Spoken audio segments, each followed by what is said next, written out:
Hello everyone, and here's your news for October 11th. The government has officially been shut down for 10 days straight. The shutdown does not seem to be letting up, and mass layoffs of federal workers have begun, along with a funding bill agreement not having been reached yet. Along with this, on Thursday, the Senate rejected motions to advance competing bills for the 7th time.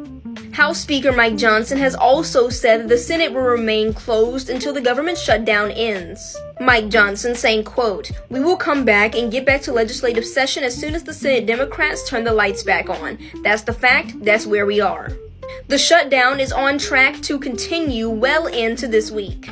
Military members are also expecting to get their next paycheck soon, and due to the shutdown, their checks will either be heavily reduced or not be delivered at all. These paychecks were scheduled to be coming out on Wednesday. In a very quick update that I saw just as I was making this video, Donald Trump announced that funds for military members' paychecks were, quote, identified in order to pay troops amid the shutdown, despite just last night military members' paychecks were either going to be heavily reduced or not be delivered at all by Wednesday. This shutdown has also started to trickle down more to U.S. citizens, as airports are now shortening their working hours, which delays people from their flights, along with security lines getting longer and longer as less TSA agents are there to work them. Along with this, the Education Department amid the shutdown has wiped out the Special Education Office. The Trump administration has also issued layoff notices to over 4,000 federal employees across 7 different agencies. I know this was a lot of information to take in, however, I did want to update you all on all this information, and I will continue to update you all on the government shutdown as more information becomes available.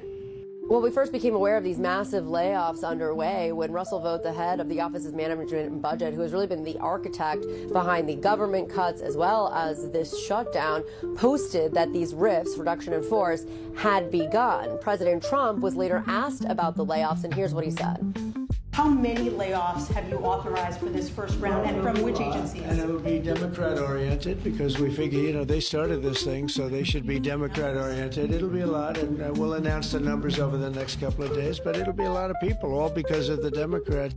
4,000 federal workers have been laid off. And just to give you an idea of what this looks like, that includes around 315 workers from the Department of Commerce, 466 workers from the Department of Education, around 187 workers from the Department of Energy, and that goes on and on and on. And I will tell you, when we had these conversations with the White House as to what exactly this was going to look like, all they would tell us was that the cuts to federal workers, or the amount of federal workers that were going to be losing their jobs, was quote unquote substantial. That was the word they used, but they didn't give us any of these details that I'm reading you about the agencies or what it looked like.